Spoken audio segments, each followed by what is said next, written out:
Deep inside all of us, there is power, a thirst, a darkness, a feeling deep within that you've never been able to shake loose. The more you try to suppress it, the more it tries to escape. It is time to release that darkness. It is time to become part of the void. It is time to fulfill your destiny and become a void knight. Harness the darkness and cast your foes into oblivion.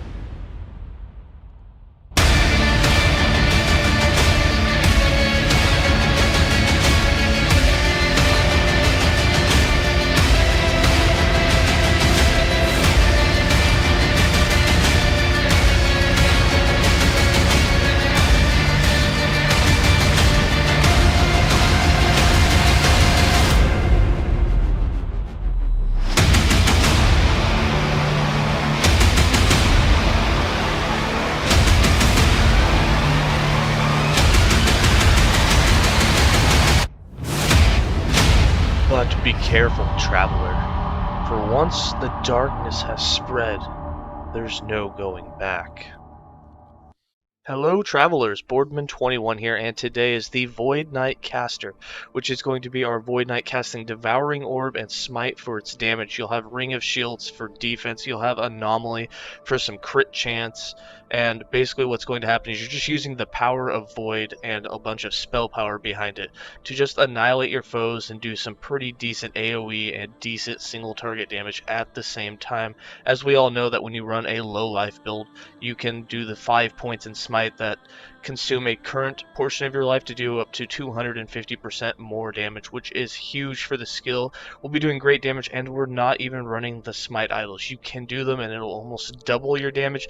However, in this video we're running all health idols, and we're really taking advantage of the high amount of survivability that you get when you stack 3,000 to 4,000 life and you convert all of that to word using Enzanguius and the last steps of the living. Those two items can basically go on any character and any mastery and do really well now and keep your survivability high.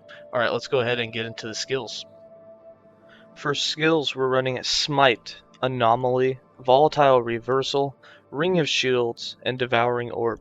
Smite is going to be our main damaging skill. We have 1 point in Holy Wave, 3 points in Righteous Fury, 3 points in Righteous Flurry, 5 points in Sacrifice, which consumes a portion of your current health, and since we're running a low life build, this basically consumes no health. The more health that it does consume, the better, because it keeps us lower life, which generates more ward. But this gives us 250% more damage, which is huge for the build. We also have 3 points in Atonement, 1 point in Conviction, and 4 points in Deep Impact. Now, if you're not worried about getting as much cast speed, which here we went for more cast speed, you can easily remove those points.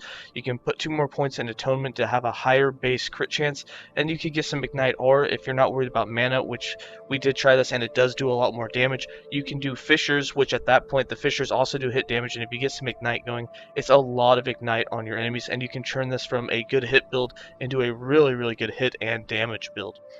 With Anomaly, we have 1 point in Void Touched, 1 point in Immediacy, 1 point in Time Bubble, 5 points in Temporal Mastery, 1 point in Lingering Memory, 1 point in Time Lord, 5 points in Decimation for that crit chance, 2 points in Manipulation, and 3 points in Swift Rest.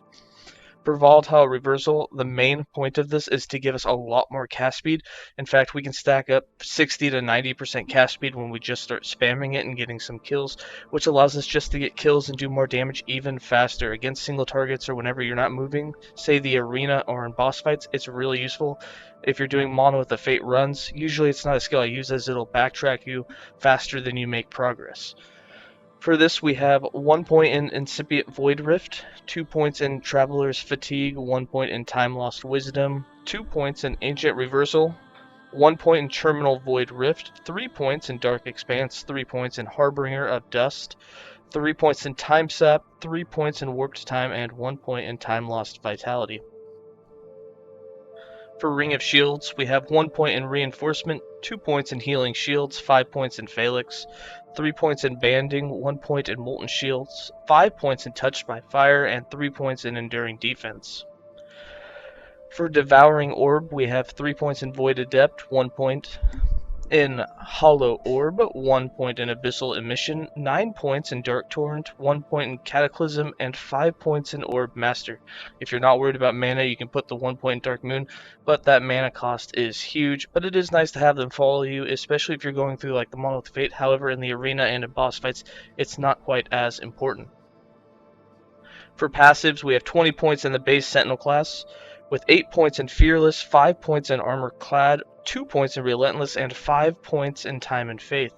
No points in the Paladin, 25 points in the Forge Guard, with 8 points in Weapons Master, 1 point in Pedest, 4 points in Shield Breaker, and 5 points in Hammer and Anvil to get that reduced damage taken.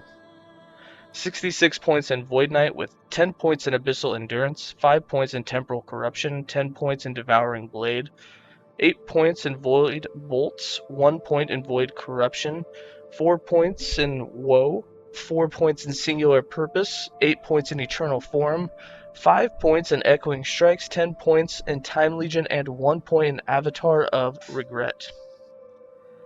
For items, the idols that we're using are once again the health idols. As much of that as you can get is the best. If, however, you don't want to run this, you can run increased damage with Smite. Wearing 4 of these is easily going to give you about double the damage that you do with the build as you see here. However, we also have increased fire damage over time, so if you also change Smite into a complete hit build with Ignite and with the Fissures that also will apply Ignite on hit, you get fire damage over time with the Smite, and mixing those two together will almost triple the total damage output of this build, which makes you into a total offensive build. However, losing about 1,000 life if you remove all of the idols is going to reduce your survivability by quite a bit. We are wearing 3 uniques. We have the Boulder Fist so that we will not leech any life as we want to stay low life. We have the Last Steps of the Living and Enzanguius so that those two give us a huge portion of our current health, which is lost per second, now gained as ward per second. For our weapon, we're using an Oracle Staff. The reason we went with an Oracle Staff and not a Sorcery Staff is the -3 spell mana cost makes Smite free to cast, so that if you run out of mana while casting your orbs or anything else, you'll still be able to cast Smite as it's a free skill, and Smite will start stacking your mana back up since you get more mana for every time that you cast Smite. We have increased cast speed, void damage, poison on hit, and chill on it. If you do start doing an Ignite build, I recommend getting Ignite on hit instead of poison or chill. For everything else, for our rings, we have Vitality, Attunement, Health, Armor. For our belt, we went with Potion Health converted to Ward, and we went with Dodge Rating for 4 seconds on Potion use, along with a lot of health. The other ring has Vitality and Attunement. We have Potion converted as Ward instead of Health, Vitality, Health, and Armor. For our helm, we have mana gained on Smite use, along with Health, Vitality, and Attunement. And for our amulet, we have Void Penetration, Void Damage, Health, and a chance to shred armor on hit, which is of course always helpful for putting out more damage numbers, especially against bosses. For our character sheet, we basically don't run any resistances. We do have 1,000 armor, but that's basically all that we have. You're basically just depending on having more life so that you have a higher amount of ward generation and you combat the damage you take with that ward generation. You do have some things that counteract the damage, such as in your passives in the Forge Guard, you take 25% less damage. You also have the Ring of Shields to block projectiles, and then you also have, since you're running low life, the deduction of health since you're at low life. Now, to level this build, I don't have a guide yet. I'm hoping to do guides soon for a global Sentinel leveling guide. However, the skills that you can use while leveling a Void Knight, I would recommend using either Rive or Vengeance or Warpath even until you get high enough level, say level 60 to 70, and then switching over when you can use a powerful two-handed staff to really do good damage. However, you can use Smite, however you're not going to be running the high damage with it, as you're not going to run a low life build until you usually have at least Enzanguius, or you have Enzanguius and the boots together. So this is more of a build for endgame. You're not going to want to switch over to it until you have a level 60 or 70 character and you have the uniques that are required. if you don't run low life, you can still run a Smite build. You're just going to want a lot of leech to counteract the amount of HP that you're having consumed. But like I said, I am working on some leveling guides so that I can link those, and hopefully within the next couple of weeks I have a global leveling guide for each of the 4 classes that are currently available, and I'll start linking those. Alright, let's go ahead and get into some more gameplay.